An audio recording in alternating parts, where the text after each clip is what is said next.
Hola, bienvenidos a otra emisión del Economista TV. El primer invitado del programa de hoy es el economista Jorge Vasconcelos. Bueno, Jorge, ¿en qué lugar estamos en Argentina con la política cambiaria? El dólar, tema tan, siempre que hablamos tanto en la Argentina.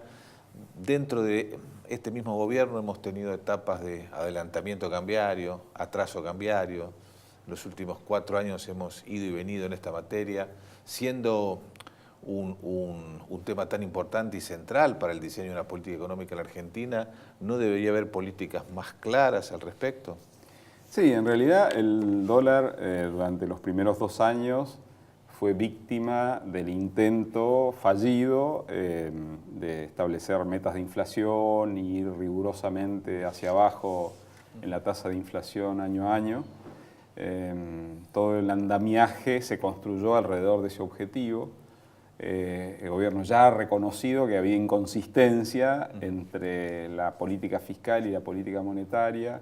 Yo diría que también había inconsistencia entre la herencia y los objetivos.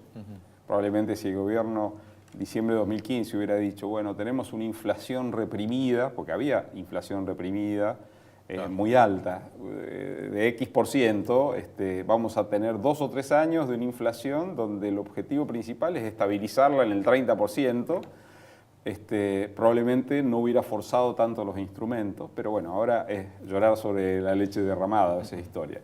En el corto plazo,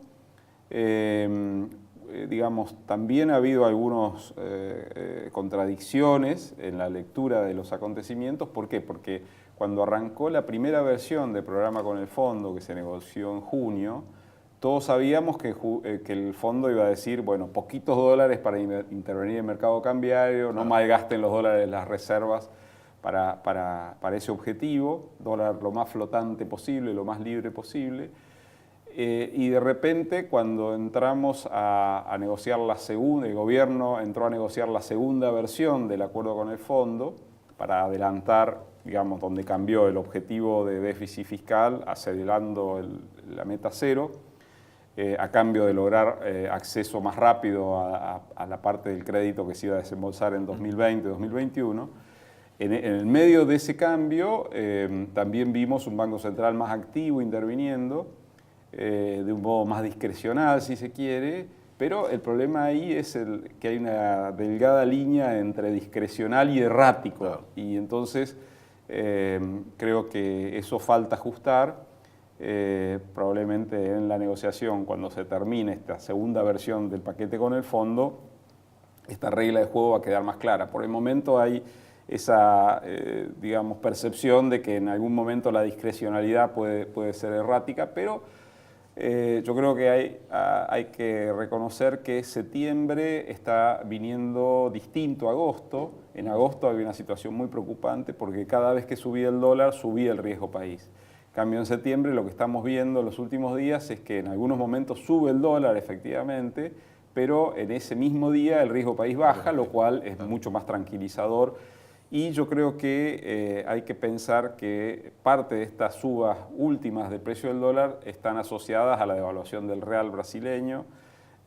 Brasil está muy complicado en una transición política muy incierta y de hecho el real lo veíamos, fue noticia cuando superó la barrera de 4 reales por dólar y ahora lo tenemos arriba de 4.20 por dólar. Sí, sí, bueno, y así va a ser errático por lo menos hasta la primera vuelta a las elecciones del 7 de octubre y puede serlo aún más entre el 7 de octubre y la segunda vuelta. Y el 28. Volviendo al tema del dólar, estamos hablando de un dólar en estos días en torno a 38, 39, 40.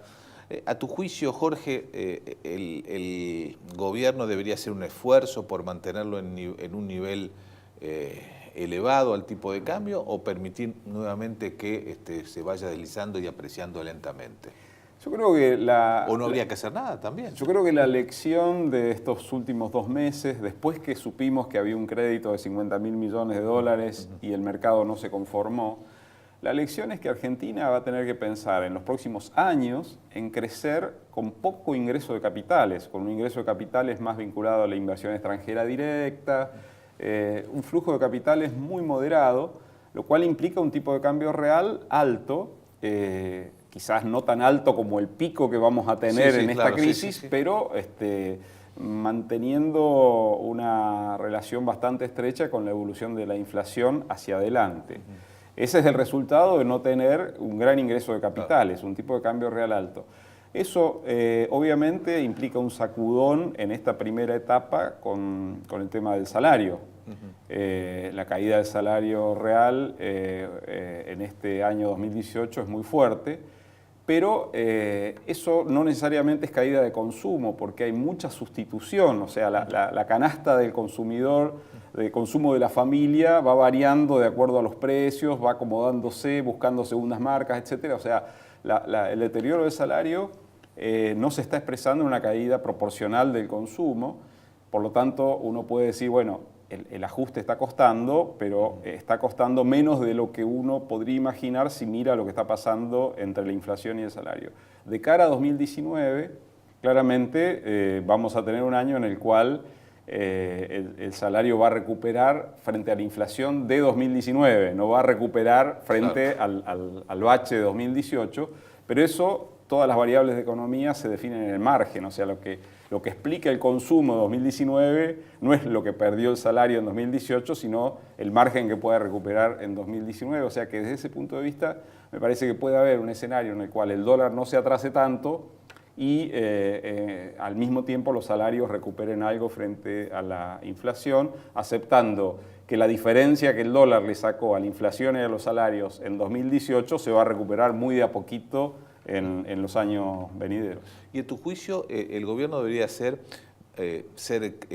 definir ese objetivo, decir, bueno, nosotros tenemos como objetivo de política económica que el dólar no se atrase, volver a tener un tipo de cambio competitivo, debería ser explícito en comunicar eso. Yo creo que los consensos se van armando en función del diagnóstico de todas las partes, o sea, el gobierno puede insinuar una línea de acción vinculada con esto que recién estábamos conversando, pero para que eso termine siendo un instrumento de política económica, también los analistas, el mercado tiene que aceptar que eso es viable, es consistente, es verosímil, etc. O sea, es una mezcla de señales de política económica y de aceptación por parte de los agentes económicos de que esas señales están ahí.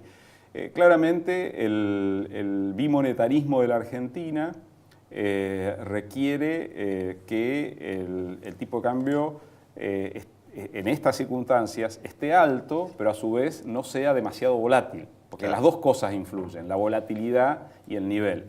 Entonces, creo que en la negociación con el fondo, para esta segunda versión del paquete, la posibilidad de hacer intervenciones que quiten volatilidad al tipo de cambio va a estar sobre la mesa y eso va a ser bueno en el sentido de no tensionar demasiado las expectativas. Bueno, el jueves conocimos el índice de inflación, 3,9%, el más alto en mucho tiempo, correspondiente al mes de agosto. Septiembre pinta más complejo. ¿Crees que se puede pensar razonablemente en una desaceleración a partir de octubre, que empiece a ser compatible con una inflación en torno al 25% como aspira el gobierno el año que viene? La inflación núcleo de agosto fue 3,2, o sea, no fue tan mala la lectura por ese lado. Creo que septiembre va a ser bravo, ya está jugado. Pero creo que el objetivo del gobierno debería ser que de octubre a diciembre la inflación se ubique por debajo del 3% mensual. Ese sería un objetivo por el cual podría pelear. Con lo cual la inflación del año punta a punta estaría en 42, 43, 44, dependiendo del éxito que tenga, ¿no?, en ese objetivo, en esa lucha. Creo que también la experiencia de estos 3 años, 2 años y medio indican que proponerse objetivos muy ambiciosos de inflación para 2019 tampoco puede ser positivo. O sea, me parece que yo firmaría hoy que la inflación de 2019, si la de 2018 es 43, claro, que la de 2019 sea 30, digamos, porque proponerme un objetivo quizás más ambicioso implica sobreutilizar instrumentos no recomendables. Así que creo que hay posibilidades de que la inflación desacelere por el hecho de que la inflación no está siendo tan alta pese a la devaluación. O sea, dentro de todos los problemas de esta economía de 2018, estos fenómenos son buenos y eso a su vez ayuda a la reactivación del nivel de actividad por el lado de las exportaciones, o sea, que el tipo de cambio real se mantenga alto. Por el lado del turismo, que el año pasado, en 2017, hubo en servicios un déficit de 10.000 millones de dólares y probablemente en 2019 veamos que eso se achicó en 7, 8.000 millones de dólares. O sea, y eso es positivo para el nivel de actividad. ¿Y crees que puede haber una balanza comercial superavitaria o en cero el año que viene, como creen muchos economistas? Perfectamente se puede lograr porque las importaciones probablemente van a estar muy estables y las exportaciones, si el tiempo acompaña, pueden crecer 9, 10.000 millones de dólares en 2019 respecto a 2018. Pero ahí hay un interrogante, que es lo que pasa con la economía brasileña. O sea, Brasil tiene dos escenarios después de las elecciones. Un escenario en el cual el sistema político hace todas las reformas que la economía brasileña necesita y entonces ahí Brasil, de la mano de reservas extraordinariamente altas, 380.000 millones de dólares, con reformas podría arrancar rápido. Sin reformas, con statu quo, la economía brasileña el año que viene va a seguir arrastrándose en el barro. Y eso obviamente es muy mala noticia para nuestro tipo de cambio y para nuestras exportaciones industriales. Cuando recién decía los instrumentos a los cuales no había que recurrir en exceso para llegar a una meta, una tasa de inflación mucho más baja el año que viene, estás refiriéndote a una tasa de interés demasiado elevada. Claro, porque el problema que hay es que la política monetaria hoy no transmite bien.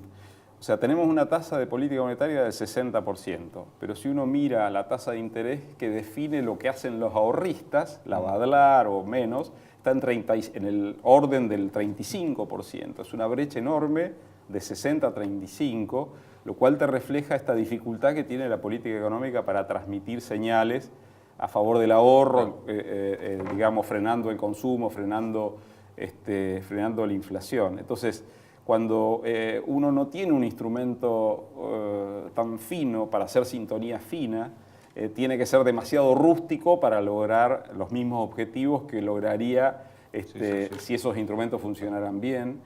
Por ende, me da la impresión que, digamos, si la inflación efectivamente queda limitada a un 40% de la devaluación, que serían los números que estábamos conversando antes, yo creo que hay que darse por satisfecho y no querer ir mucho más allá de eso. La política fiscal en este momento es muy estabilizadora, por ende la política monetaria podría empezar a ser un poco menos estricta desde fin de este año, pero eso lo va a manejar el propio mercado. O sea, lo que deberíamos empezar a ver si se estabiliza la economía es que la tasa de interés de los instrumentos de 90 días, 120 días, 180 días, empieza a bajar en términos nominales respecto de lo que es la de 30 días. Una vez que eso ocurra, después va a ser natural poder bajar sin mayores costos en términos de riesgo inflacionario las tasas más cortas. El mercado va a mandar por encima de cualquier pretensión o intención que tengan las autoridades. Muy bien, Jorge Vasconcelos, muchas gracias por estar en el programa de hoy. No, gracias a ustedes por la invitación. Ahora hacemos un corte y ya volvemos.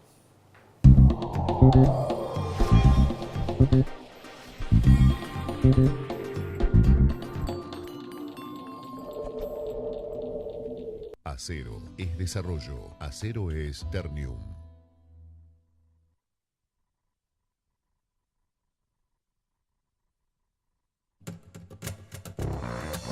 Más de 13.000 policías en calle. Seguimos avanzando hacia una ciudad más segura. Buenos Aires ciudad. Vamos, Buenos Aires. ExxonMobil. líder en tecnología para la operación segura y eficiente de recursos no convencionales de gas y petróleo, está contribuyendo con el progreso del país desde sus operaciones en la provincia de Neuquén. Nuevo plazo fijo en UVA del Banco Nación. Se actualiza por ser y además se le suma una tasa nominal anual de hasta 5%. Consulta condiciones en bna.com.ar. Invertí en UVA. Invertí en Banco Nación.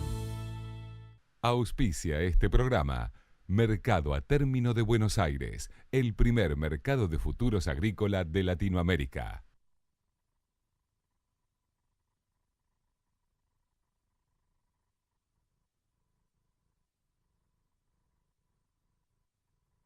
Grupo Petersen, desde 1920, construyendo el país. Para cada uno, crecer es algo distinto. Lo importante es tener quien te acompañe. Banco Ciudad, te quiere ver crecer.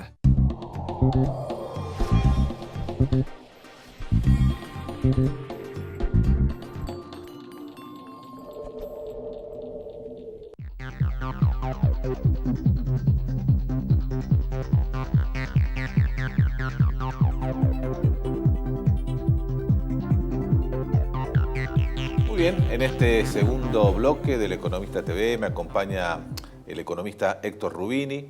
Con él vamos a repasar un poco el escenario económico internacional, que obviamente es decisivo siempre para la Argentina y más en un momento como este.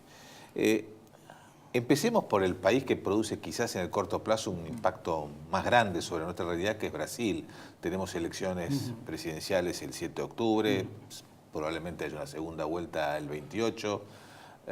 Parece que los candidatos del centro o el llamado centro no están en buenas condiciones y vamos a tener una elección más bien polarizada, y el mercado no está leyendo, digamos, de forma muy optimista ese escenario, ¿no? Sí, el escenario cambió con el tema Lula, o sea, cuando retira oficialmente la candidatura quedó planteado que Haddad iba a ser el candidato ya definitivo del PT, y esto cambió totalmente las perspectivas porque Haddad no levanta el amperímetro y esto permitió un fuerte aumento de aproximadamente 20-22% de la preferencia del público para Jair Bolsonaro, y ahora anda aproximadamente en 30%. Claro. El escenario además se complica con el dramatismo del atentado contra la vida de este candidato la semana pasada, un poco fruto también de las provocativas declaraciones que siempre hace respecto de cómo él ve a Brasil y qué rol tiene que jugar Brasil. Así que la perspectiva para el 7 de octubre es una elección donde quizá podría ganar Bolsonaro, pero sería muy difícil que logre las diferencias necesarias para evitar un balotaje en noviembre. Claro.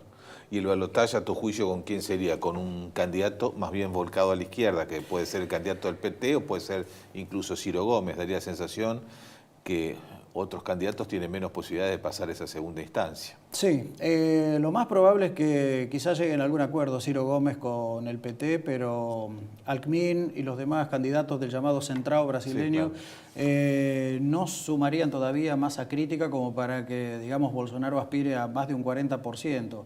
Mañana va a haber una publicación de encuestas de Datafolia, fundamentalmente, y hay cierto nerviosismo un poco en las filas de Bolsonaro porque se estaría como anticipando de que no darían muy bien los números. Así que continuaría un poco la incertidumbre, y esto un poco explica la suba del dólar hoy en Brasil, que por momentos tocó 4,2 reales, que es el nivel más alto desde el plan real de mediados de los 90. Claro. ¿Cómo se ubica la Argentina en este contexto? Digamos, posiciones de los distintos candidatos frente al Mercosur, el impacto que su triunfo puede tener sobre el mercado cambiario, sobre el nivel de actividad que quizás importe más en Argentina que la propia paridad cambiaria. Sí, la agenda de, digamos, Haddad del PT es mantener más o menos los lineamientos de las políticas de Lula y de Dilma Rousseff. Es decir, poner fin al techo del gasto público que se ha fijado desde el año 2016.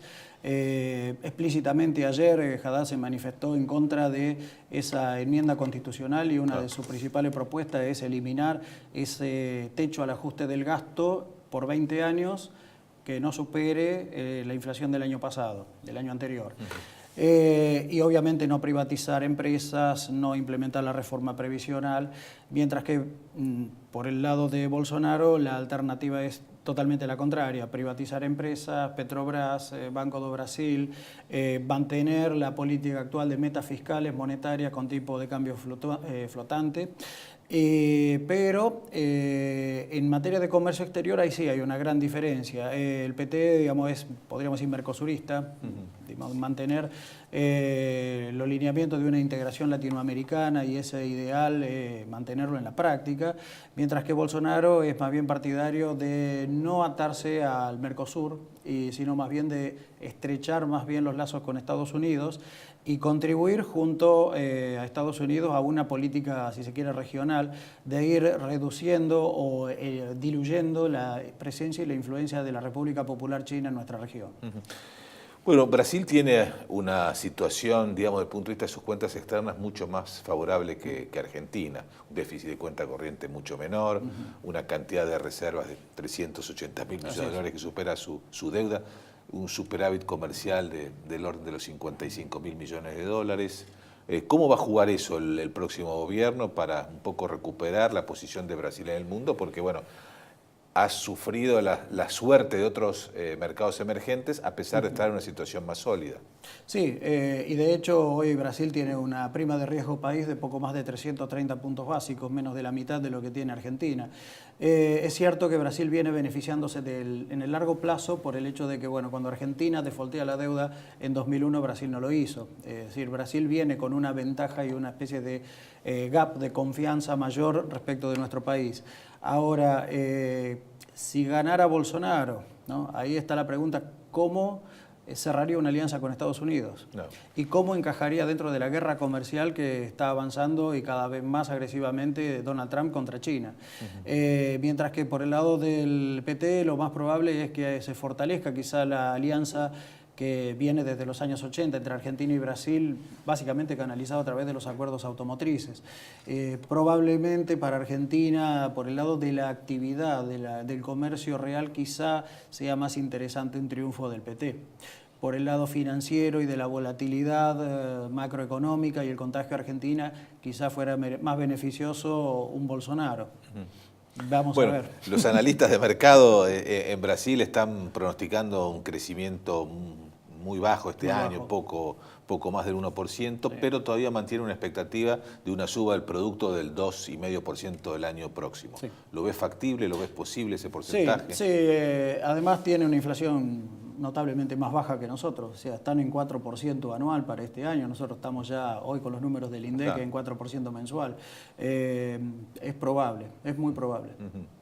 Y eso indudablemente para Argentina, particularmente para su sector industrial, va a ser un empuje relevante. Es un factor obviamente favorable dentro de todos los vientos en contra que tenemos del exterior, pero claro, el impacto final depende de lo que se haga aquí, del acuerdo con el FMI y que la inflación no erosione esta mejora de tipo de cambio real, que es transitoria y no sabemos si va a ser permanente. Recién decías los vientos en contra que recibimos del exterior. ¿Cuáles son los que más te preocupan en este momento? Y bueno, hoy a través del mercado de bonos, el contagio de la volatilidad y de la falta de confianza en los mercados emergentes que va generando, por un lado, la expectativa no totalmente cumplida de suba de tasas de interés de Estados Unidos, han subido más bien las tasas cortas que las largas, la expectativa de futuras subas de tasas de la Reserva Federal y el movimiento permanente, ya no transitorio, de desarme de posiciones en activos de países emergentes hacia activos más seguros de Estados Unidos. En ese cambio de carteras global que se ha un poco profundizado a partir de mayo, la presencia de países con indicadores macro relativamente débiles como Turquía obligan a tener cierto cuidado, porque los inversores, un poco por analogía, entienden que, bueno, si pasa tal cosa en Turquía negativamente o los inversores huyen contra la lira turca, bueno, algo parecido puede pasar con Argentina y automáticamente, y lo hemos visto en agosto, en varias ocasiones cuando cae la lira turca hay un impacto en el mercado cambiario argentino y en la prima de riesgo país. ¿Y vos crees que esa salida de capitales va a continuar? Todo indicaría que por lo menos hasta el año próximo, sí. Sí. Y en el tema que planteabas antes de de este conflicto comercial, guerra comercial o como la querramos definir entre Estados Unidos y China, que parece que en algún momento avanza, hay una escalada, luego hay instancias de negociación, se va, se viene. Se va y se viene, pero la iniciativa, podríamos decir, agresiva, belicosa, es la de Washington. No olvidemos quiénes están como asesores, básicamente Wilbur Ross y Peter Navarro, sobre todo Peter Navarro, que tiene 3 libros escritos que son violentamente anti-República Popular China. Es la persona menos indicada para encabezar negociaciones, pero bueno, es una de las mentes a las que les presta atención Donald Trump y el Departamento de Comercio.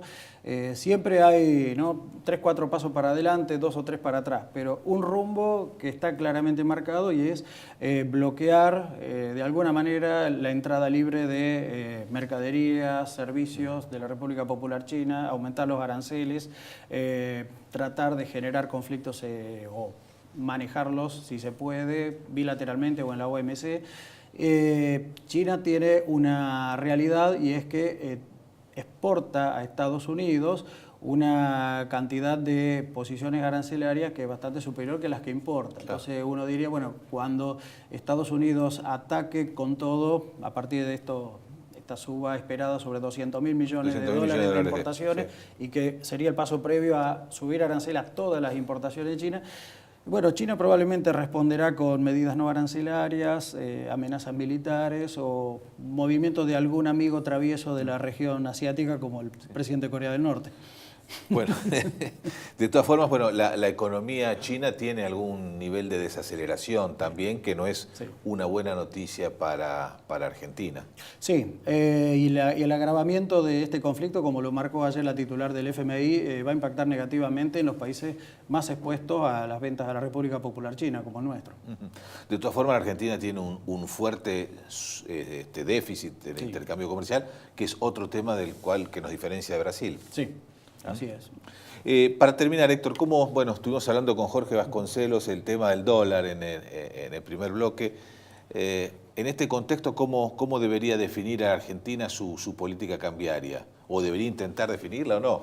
Bueno, el caso de Trump, que estábamos hablando recién, Trump ha sido explícito. Y si yo quiero que el dólar sea más débil, porque eso mejora la performance de nuestro sector exportador. No siempre tiene, por más que lo diga, bueno, el dólar ha tenido en los últimos tiempos un movimiento contrario a sus deseos. ¿Qué debería hacer la Argentina en este contexto? Bueno, el problema que tiene Argentina es básicamente de vulnerabilidad a esos vientos externos. Tenemos un déficit fiscal elevado, sumado al cuasi fiscal aproximándose a 10 puntos del producto, un déficit de cuenta corriente elevado, en torno de 6 puntos del producto, 5 puntos. La verdad es una situación complicada porque no tenemos los precios relativos totalmente alineados como para abrir, digamos, la economía y competir con un nivel de aranceles bajo como el de Chile, por ejemplo. Pero es cierto que estos shocks externos han golpeado a la Argentina, le han costado el descabezamiento del Banco Central, 2 golpes de la misma crisis cambiaria que nos ha llevado el dólar a 40, que no ha ocurrido en ninguno de los países de la región. Entonces, francamente, uno mira los planteos como los que ha formulado recientemente la gente del FMI, su titular ante el Financial Times. Es Argentina la que tiene que proponer un programa serio, creíble y sostenible en el tiempo para asegurarse el financiamiento y también para crear condiciones para la estabilidad y el crecimiento, que es un poco lo que se pedía Cambiemos en diciembre de 2015. O sea, concretamente, baja de inflación, baja del costo financiero, baja de impuestos, baja de gasto público, se siguió otro camino y ahora se ha complicado esto. Muy bien, Héctor Rubini, muchas gracias por este programa de hoy. Gracias por invitarme. Nosotros despedimos hasta el próximo programa.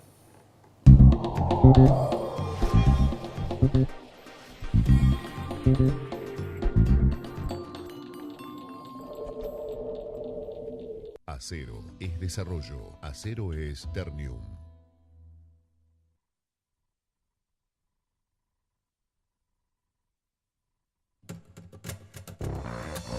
Más de 13.000 policías en calle. Seguimos avanzando hacia una ciudad más segura. Buenos Aires ciudad. Vamos, Buenos Aires. ExxonMobil. líder en tecnología para la operación segura y eficiente de recursos no convencionales de gas y petróleo, está contribuyendo con el progreso del país desde sus operaciones en la provincia de Neuquén. Nuevo plazo fijo en UVA del Banco Nación. Se actualiza por ser y además se le suma una tasa nominal anual de hasta 5%. Consulta condiciones en bna.com.ar. Invertí en UVA. Invertí en Banco Nación. Auspicia este programa Mercado a Término de Buenos Aires, el primer mercado de futuros agrícola de Latinoamérica.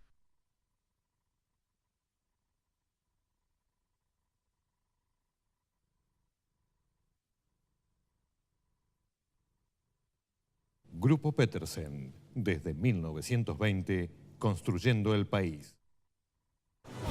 Para cada uno, crecer es algo distinto. Lo importante es tener quien te acompañe. Banco Ciudad te quiere ver crecer.